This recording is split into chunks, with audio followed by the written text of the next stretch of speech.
why don't we move on to, I want to talk about Peloton. Sure.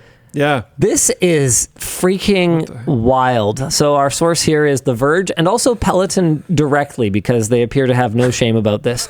In a recent earnings call, Peloton announced that they will be adding a $95 activation fee for secondhand exercise machines in the US and Canada. This does not apply to refurbished machines bought through Peloton, but it does apply to any machine bought directly from its previous owner. Yikes.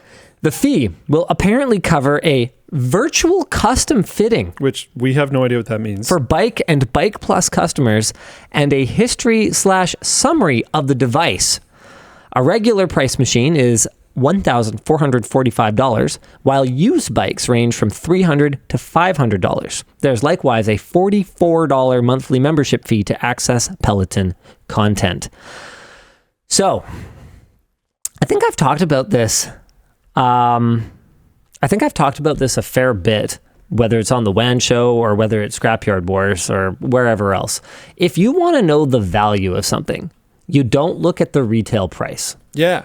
The value of something is what it's worth on the secondhand market.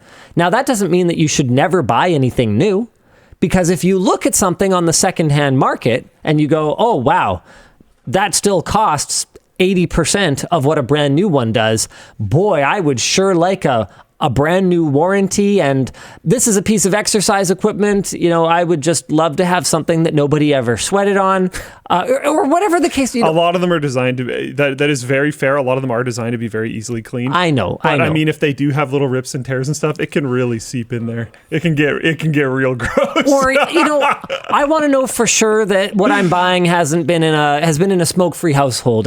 You know, whatever your personal sensitivities are, right? Then I think there's absolutely a valid case to be made for paying extra and getting a brand new X, you know, whatever it is.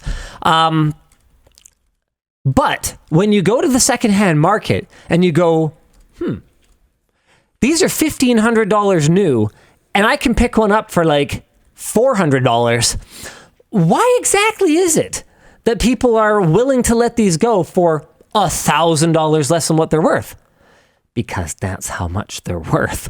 And in the case of Peloton, I think it's pretty clear that with the $44 monthly membership fee, that is a huge drag on the value of these machines. Because people buying secondhand are generally not that into paying $500 a year in order to continue to use something that they've bought. They tend to be value conscious. So what the used market is it's a barometer for what a value-conscious person is willing to pay for something. So it can kind of help you sort of realign. And if you decide, look, I want a Peloton regardless, then that's totally your decision. And I'm not going to tell you what you can or can't spend your money on. But what I will tell you is that there's obviously a group out there that is looking at the value proposition of this thing and going, wow, that is absolute madness. So let's talk about why this activation fee exists then. So for one thing, obviously Peloton is recognizing that these extremely low-priced secondhand machines are hurting their ability to sell new machines because they're opening people's eyes to what this product is worth when you have to pay such an obnoxiously high subscription fee for it. The other thing that Peloton is doing is they are trying to make these used products less appealing. Because if a brand new one doesn't have the activation fee, but a secondhand one does, then it's almost like a country putting import tariffs on competing, let's say, for example, vehicles, right? So you're essentially saying, okay, well, our product is not competitive. Our domestic product is not competitive. So instead of making it competitive, we're just going to add a disadvantage to anything that gets imported, to any other option on the market. And to be clear, I'm not saying that import tariffs are always just sort of protectionist bullshit. There are cases where you could look at a particular industry and the way that it's getting subsidized by a foreign adversary and go, I couldn't help noticing that you're selling these way below the cost that it would cost to make them in an effort to destroy our domestic industry in the long term. That's a type of warfare, and I would actually prefer if you didn't do that. There's also lots of other things like data collection that happens through devices, and like absolutely a pretty considerable amount of other reasons why you might not want to just have no tariff, full open market stuff. I'm just using it as an example to demonstrate the other kinds of approaches that exist to shore up the competitiveness of our own uncompetitive product when there are other options available. Peloton suffered significant financial losses last year, $241 million, while its losses this year look to be relatively modest at just $30 million. This is something that I've had a really hard time figuring out. How? How do you lose $30 million selling $1,500 exercise bikes? I'm trying to look this up. Apparently, they have 3,584 employees. Why? I'm really trying to figure that part of that question out. I don't know yet. Is that what you've been sitting typing about away on your computer? Oh no, I'm planning a video actually. Am I being bamboozled or hoodwinked? A quote of yours is maybe being questioned. Oh? Yes. Why? What did I say? That you can, I think the quote was that you can guarantee that there is a measurable difference of the new GPUs. Oh, yeah. So we're going to go see. Oh, yeah. Okay. I don't know if it'll actually be a video. Sure. But we're going to go see. Look, hey. Measurable can be very small. You just have to be able to measure. Measurable. Yeah. But yeah, no, I'm trying to figure out like what do they actually do? The instructors seem to be like I would imagine they're contractors. Live people. This isn't like recordings. Okay. So a Peloton instructor makes $29.11 an hour. Okay. That seems like a weird choice, but sure. I mean, if that's part of their shtick, though, is like, hey, it's $44 a month, but it's an actual person. Yep, I could see that. It laid off about 12% of its staff at around 500 people in October of 2022, but it still has the like 3,400 employees. Okay. And yeah, I don't know what they all do all day necessarily. I'm sure something. All right. There's a lot of companies like I've looked into quite a few that I'm just like, man, like what? People are like marketing basically. But that's such a weird thing to me. Like I feel like the whole calculation has just gotten kind of perverted in a sense. Yeah. By the VC money that is dumping into whatever industry it is, right?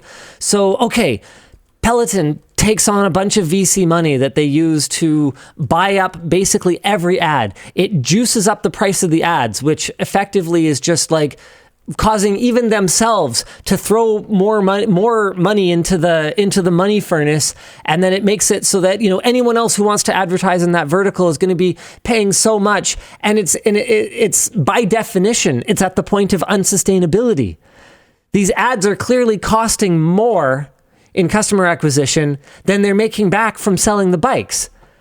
Well, that's not a good. It doesn't work. Why don't they just stop paying an amount for ads that they can't recoup?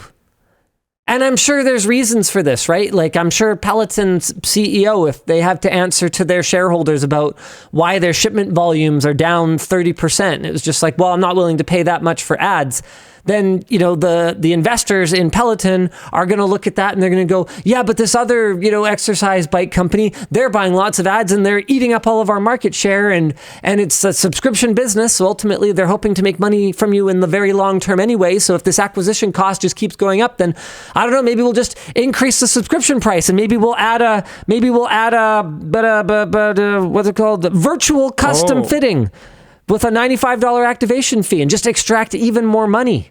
Have you figured out why Peloton spends so much money? Well, one of the ideas is that I didn't realize they had their own dedicated physical stores. Oh, that's stupid. Yeah. Okay. And it doesn't seem like a very insignificant amount of them. Like there's 4 between Vancouver and Seattle. Really? Yeah. Why do you need... Okay. Why do you need 1? Man, I remember having this conversation with NCIX leadership way back in the day. I pitched NCIX Lite. And basically what I wanted it to be was like, I don't know. So here, what's the plate we're sitting on right now is, I think, about 1,800 square feet. So what I had in mind was something in the neighborhood of about a third of this. So like 500 to 600 square feet. And essentially what it is do you remember how some of the NCIX stores back in the day were essentially just like pickup locations? A couple computers in the front where you could browse their website or other websites, but usually their website they preferred if you stuck to their website instead of comparison shopping. So a couple computers where you could browse their website, a small back room, and what I pitched, and this was honestly one of the big friction points, because I was like, look, I only want to carry like the top 3 products in a category. Like we're going to have, at the time, this would have been... Because it's not really supposed to be a browsing experience. Yeah, this would have been probably, like 2nd gen core or something like that. So, okay, so we're going to, or like maybe 3rd gen. So we're going to have the 3700K. We're going to, or no, that would have been later. So we'll have the 2600K, the 2500K, and then like one, value AMD option. We basically take our top 3 selling CPUs. That's it. We take our top 3 selling RAM SKUs. So basically enough to build like the most commonly built computer. Exactly. And then whatever. You have a small tech area where you could take on like a half a dozen, probably about similar to like Keith's back room. But he does a lot of, so that at Black Lab computers, but he does a lot of mobile, and that really wasn't, mobile technician stuff was not a thing that NCIX did back then. Yeah. So we wouldn't have been doing that. We'd be doing desktops only. So you'd have a small like intake area and a couple workbenches for doing servicing. And then what I had pitched was that we would essentially have our trucks, which we already had. So we already had kind of our truck fleet that went between the stores, is we would have a truck that just drove back and forth between the DC and the stores continuously so that people could save on shipping and use it as a pickup depot. This was years before Amazon implemented their pickup depot concept. Yeah. So to pay the rent, the idea was that we would do the servicing there. We had a trusted brand name. And then to effectively, bolster the e-tail business, we would have this kind of this fixed cost, essentially, of these trucks going back and forth between the DCs so that you could go get anything you needed in an emergency, and then you could get any of the more esoteric stuff within, let's say, 3 to 4 days or whatever it works out to, but with free shipping. I think it would have been an absolute game changer. And basically, I'm looking at this Peloton thing and I'm going, if their stores are any more than like a bike, they're not. Yeah. Okay, what are they? They have cafes in them. See, that's what I'm talking about.